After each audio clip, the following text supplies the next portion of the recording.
مگر اسے سراہنے کے لیے تیمور علی جاگ کے پاس دل نہیں تھا، تاہم وہ دل ہی دل میں اس کے حسن کا معترف ضرور ہوا تھا۔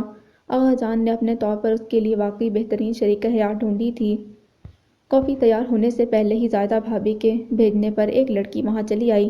السلام علیکم، کیسی ہو زری؟ دونوں کو مشترکہ سلام کر کے وہ زرمینے کے پاس چلی آئی۔ ڈھولکی والے دن مونا نے اسے تعارف کروایا تھا، صبا نام تھا اس کا، اور وہ خاصی بے تکلف لڑکی تھی۔ وعلیکم السلام، بالکل ٹھیک ہوں، آپ کیسی ہیں؟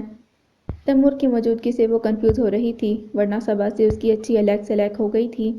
آف کورس، ویسے تمہاری مہندی زبردست رچی ہے، سنا ہے جس کی مہندی کا رنگ گہرا آتا ہے اس کا لائف پارٹنر بہت لونگ ہوتا ہے۔ صبا چھری تلاش کر کے قریب چلی آئی تھی، ہنستے ہوئے بے تکلفی اور شوخ لہجے میں بولی، تو لمحے بھر کے لیے زرمینے کا چہرہ گلابی پڑ گیا۔ کنکھیوں سے ذرا فاصلے پر کھڑے تیمور کو دیکھا تو دل سے آہ سی نکلی تھی۔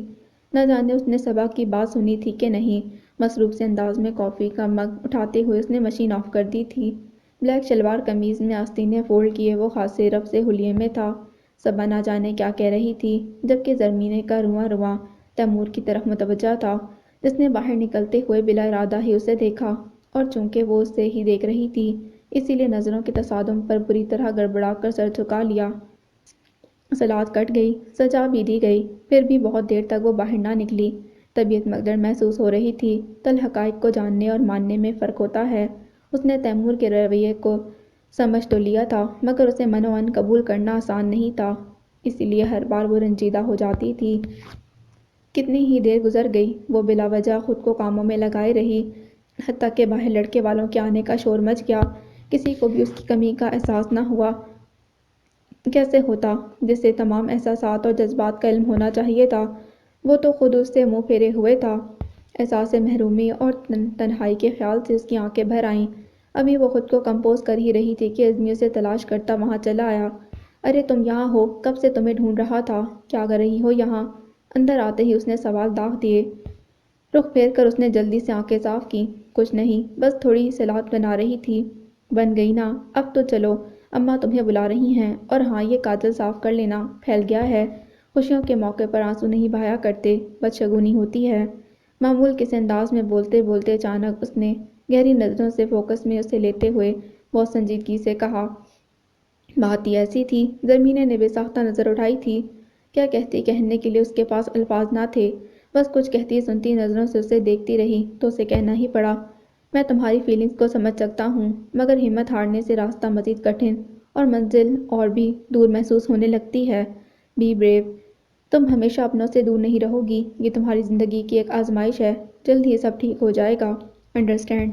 چلو اب مسکرا دو، تم ہنستے ہوئے کافی چارمنگ لگتی ہو، اور آج تو یوں بھی اچھی لگ رہی ہو۔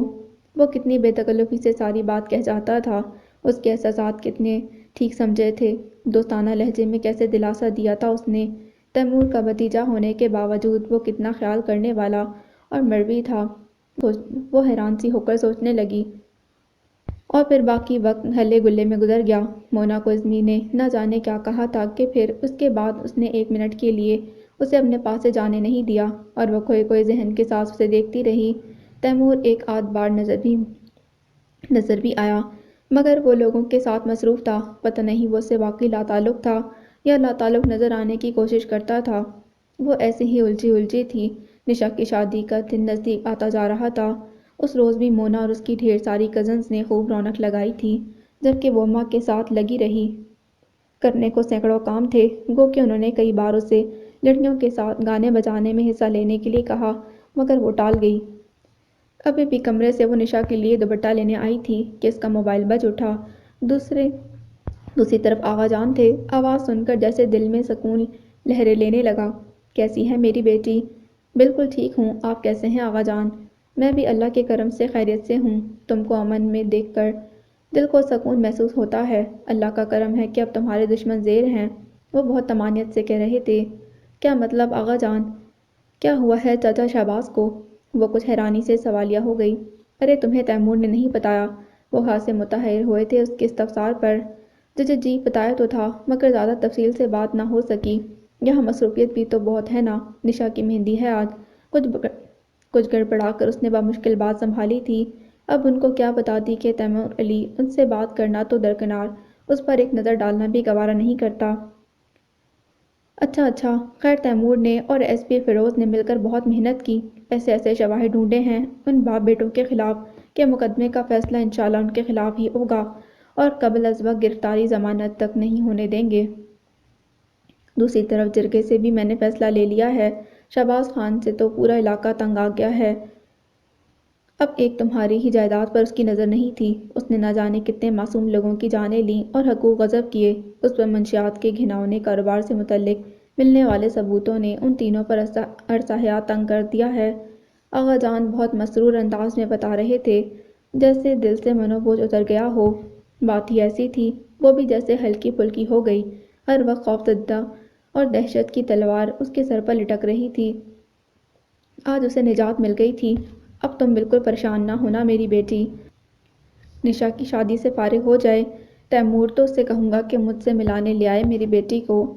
سچ آغا جان، وہ جیسے کھل سی گئی، کتنے مہینوں بعد ان کو دیکھے گی اور پھر بہت دیر تک وہ اسے مقدمے وغیرہ کے متعلق بتاتے رہے اور وہ سنتی رہی۔ پھر ان سے پوچھا کہ وہ کیا نشا کی شادی میں آئیں گے تو وہ بڑی آسانی سے اس سوال کو نظر انداز کر گئے۔ وہ کچھ کہنا ہی چاہتی تھی کہ اچانک منى اندر آ گئی۔ اف زری تم یہاں ہو، اماں کب سے دوپٹہ منگوا رہی ہیں، نکالا تم نے؟ ہاں یہ رہا، اس نے گود میں رکھا دوپٹہ بڑھایا، تھینکس، چلو اب تم بھی آ جاؤ نا، ڈنر شروع ہونے والا ہے۔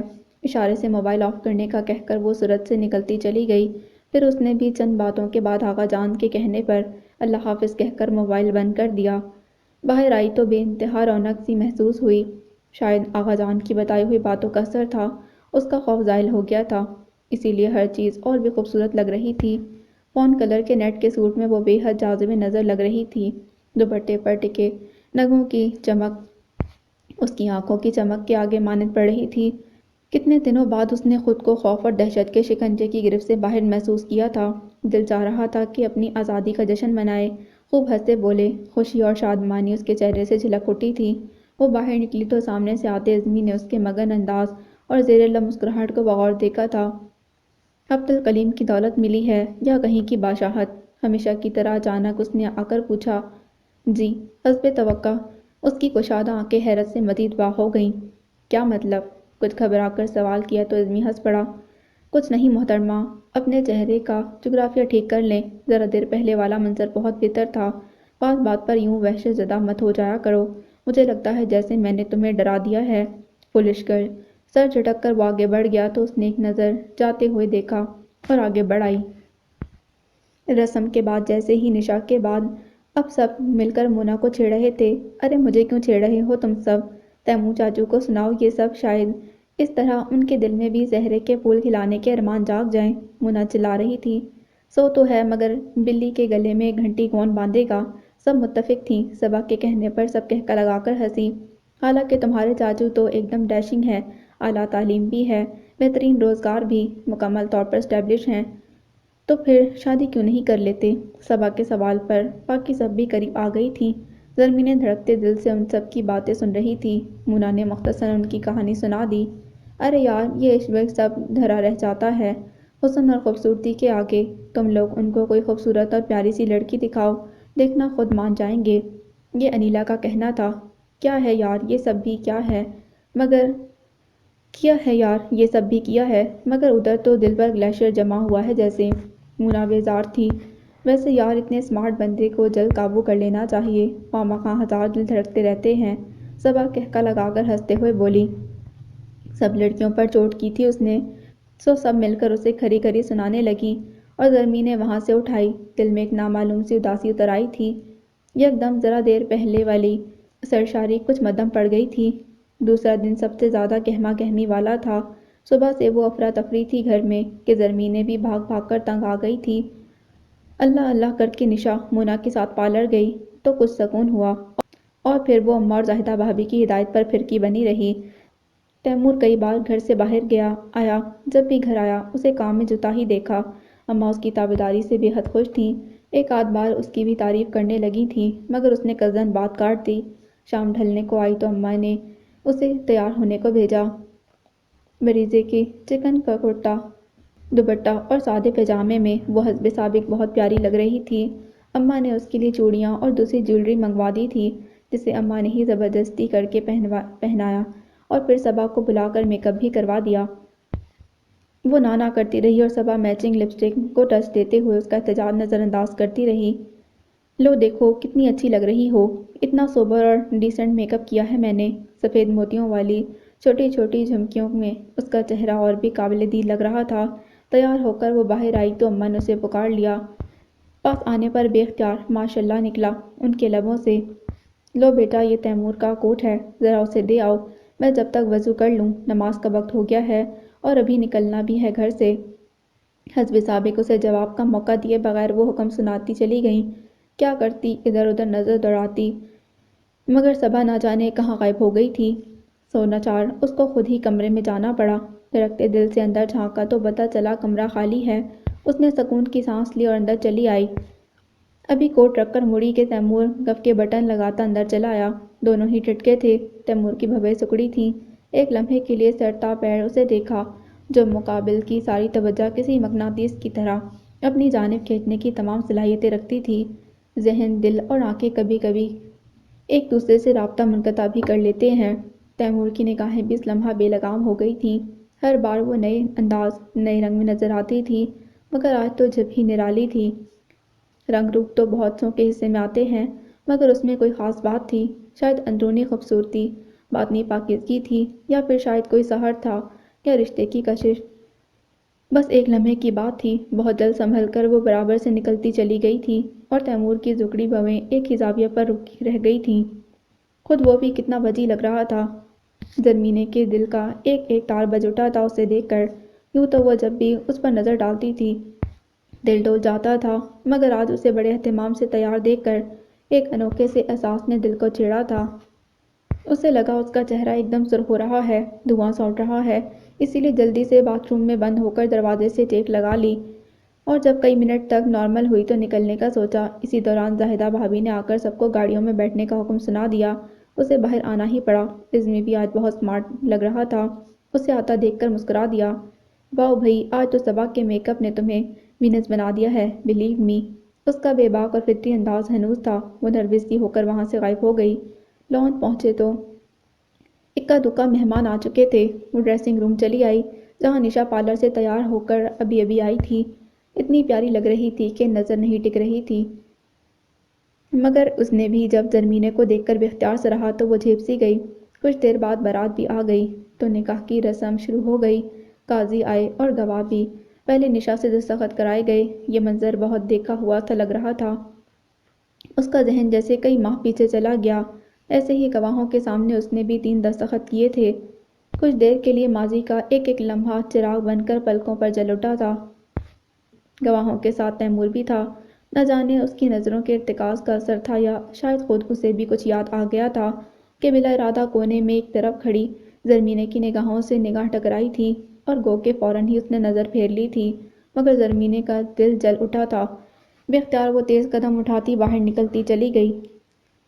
لان کی ٹھنڈی روشن فضا نے اسے خود کو سنبھالنے میں خاصی مدد دی تھی۔ صبا وغیرہ بھی اس دوران اس کے پاس چلی آئی تھیں، سو وہ ان کی باتوں میں خود کو بہلانے لگی۔ نکاح کے بعد نشا کو اسٹیج پر لا کر بٹھایا گیا تو وہاں رونق لگ گئی۔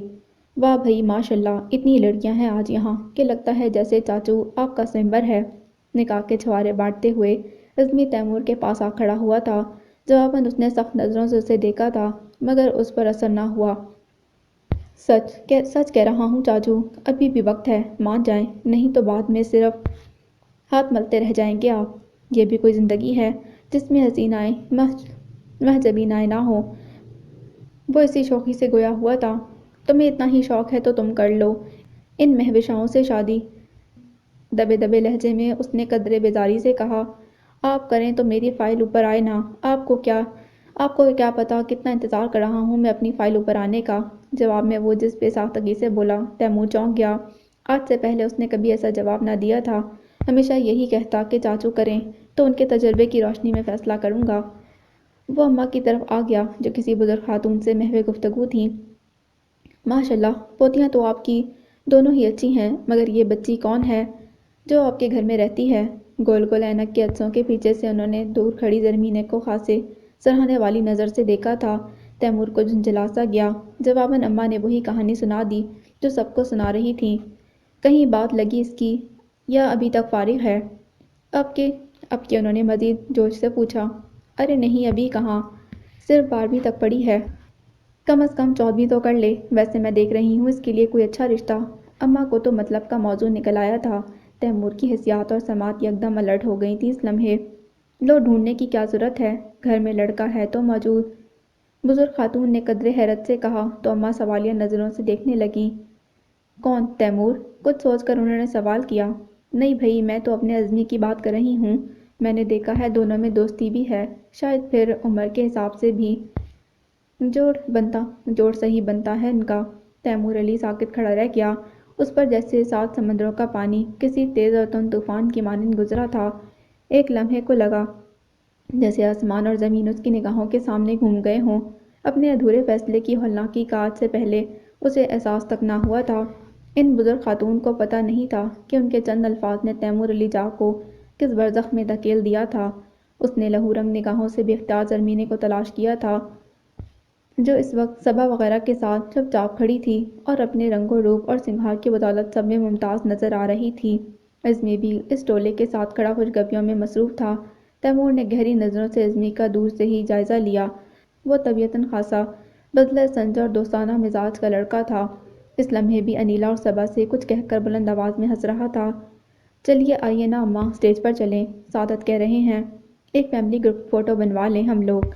یکدم زاہدہ بھابھی کی آواز نے اسے چونکا دیا۔ چلو تیمور، تم بھی آ جاؤ۔ وہ خاصی عجلت میں تھیں، تاہم ان دونوں کو لے کر ہی ٹلیں۔ اسٹیج پر خاصی گہما گہمی تھی۔ نشا اور کامران کی جوڑی ماشاءاللہ بڑی جچ رہی تھی۔ اف چاچو، شکر ہے آپ آ گئے، اب ذرا عزمی کو بھی بلا لیں، دوبارہ بلا کر آ چکی ہوں اسے میں۔ مونا نے اسے دیکھتے ہی دہائی دی تھی، مگر اس سے پہلے کہ وہ واپس پلٹتا، زاہدہ بھابھی ہی اسے بلانے چلی گئی تھیں۔ او ماما، چلے میں آ رہا ہوں۔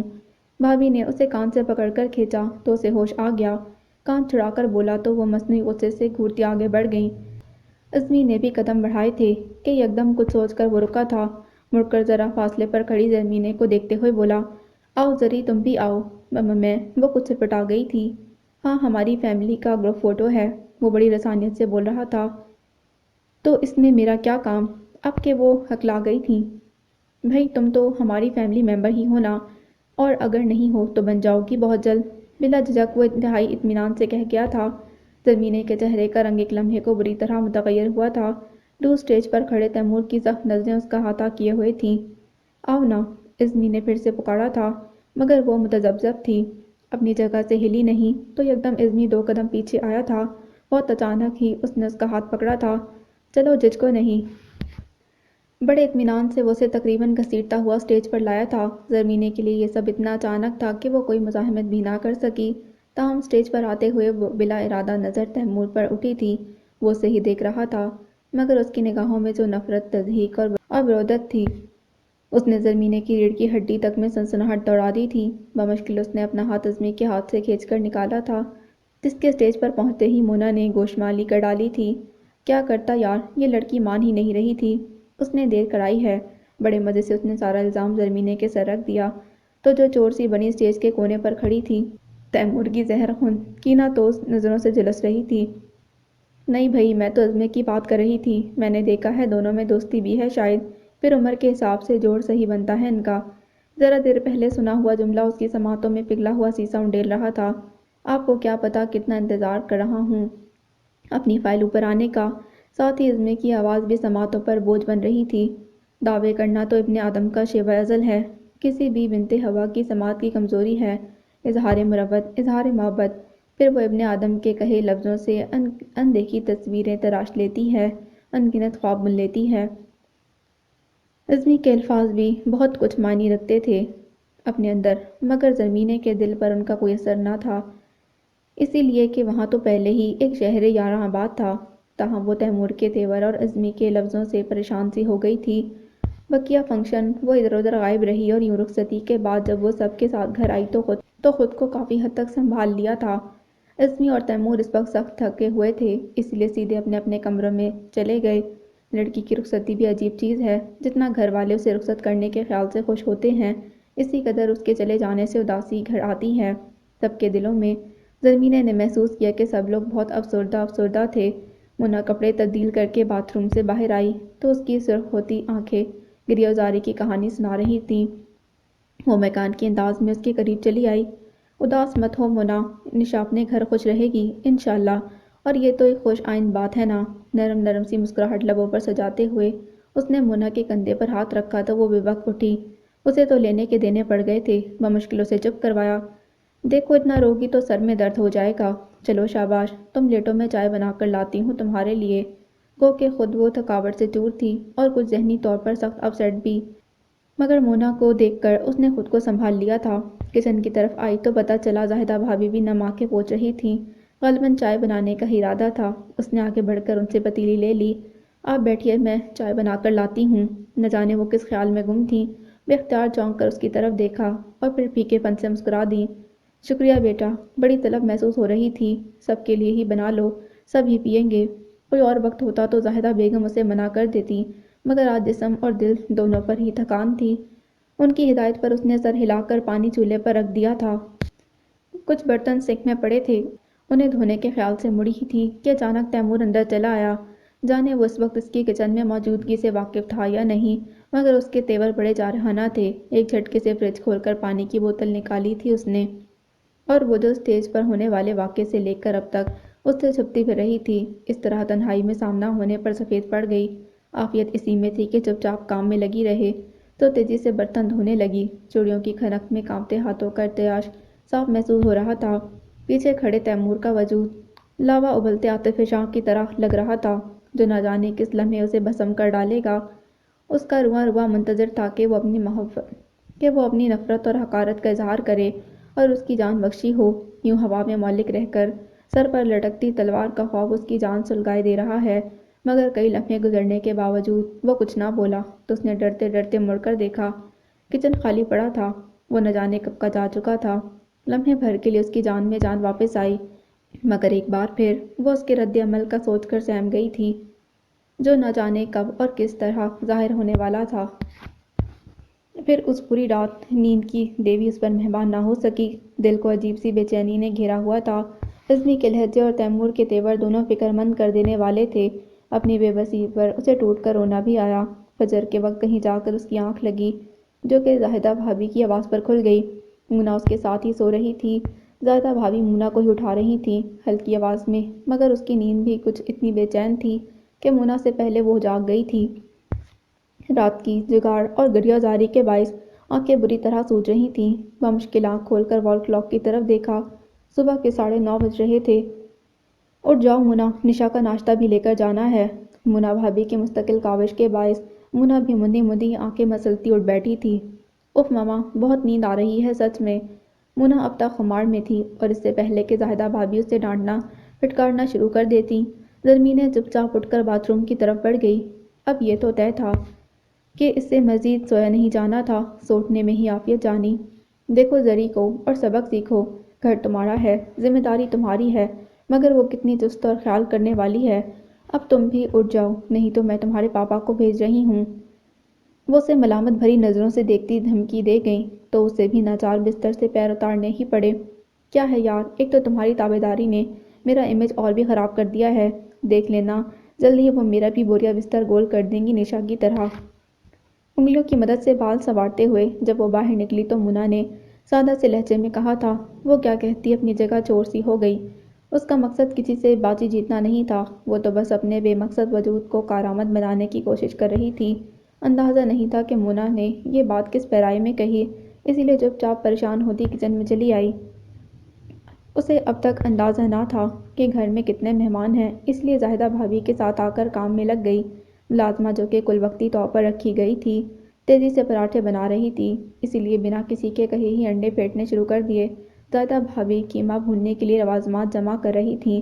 اس نے نامحسوس طریقے سے قیمہ پکانے کا کام بھی اپنے ہاتھ میں لے لیا۔ مونا جس وقت آئی صرف چائے تھرموس میں ڈالنا رہ گئی تھی۔ واؤ، بہت چست ہو تم ایمان سے، ماما کو تم جیسی بہو مل جائے تو سمجھو ان کی دلی مراد بر آئے گی۔ ستائش کے ساتھ ساتھ مونا کے لہجے میں شوخی بھری شرارت بھی تھی۔ اس کا ہاتھ قیمہ بھونتے بھونتے بے اختیار رکا تھا۔ قسمت کی ستم ظریفی، اس لمحے تیمور اور عزمی بیک وقت کچن میں داخل ہوئے تھے۔ جن پر نظر پڑتے ہی وہ بری طرح آواز باختہ ہو گئی تھی۔ تیمور نے یقیناً مونا کے ریمارک سن لیے تھے۔ رزمی کے لبوں پر جب ہی ایک شگفتہ سا تبسم آ گیا تھا۔ ویل سیڈ، وہ بڑے دوستانہ انداز میں کہتا مونا کے پاس ہی آ گیا تھا۔ ویسے اگر ایسی بہو اماں کو بھی مل جائے تو مزے تو ہمارے بھی آ جائیں گے ایسی چاچی کو پا کر، کیا خیال ہے چاچو؟ ساتھ ہی اس سے بھی دریافت کیا، جس کے چہرے پر شدید طوفان آنے کا تاثر دیتے جذبات خون چھلکا رہے تھے۔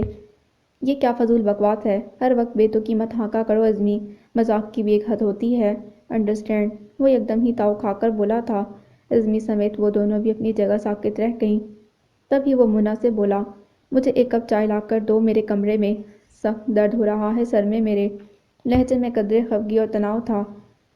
چائے کا کپ مستعدی سے تیار کرتے مونا باہر نکلی تو منتشر اور کشیدہ اعصاب لیے کھڑی زرمینیں تھکے تھکے انداز میں نل بند کر کے برتن یوں ہی چھوڑ کر کرسی پر آ بیٹھی تھی۔ چند منٹوں میں یہ شخص تیمور اس کے وجود کی پوری عمارت ہلا دیتا تھا۔ پتہ نہیں آقا جان کیسے اس کی مروت محبت اور نرم گفتاری کے گیت گاتے تھے۔ اس نے تو اسے اکثر غصے میں ہی دیکھا تھا۔ یا شاید مزاج کی یہ گرمی اور نگاہوں کی یہ بروت محض زرمینے کی وجہ سے تھی۔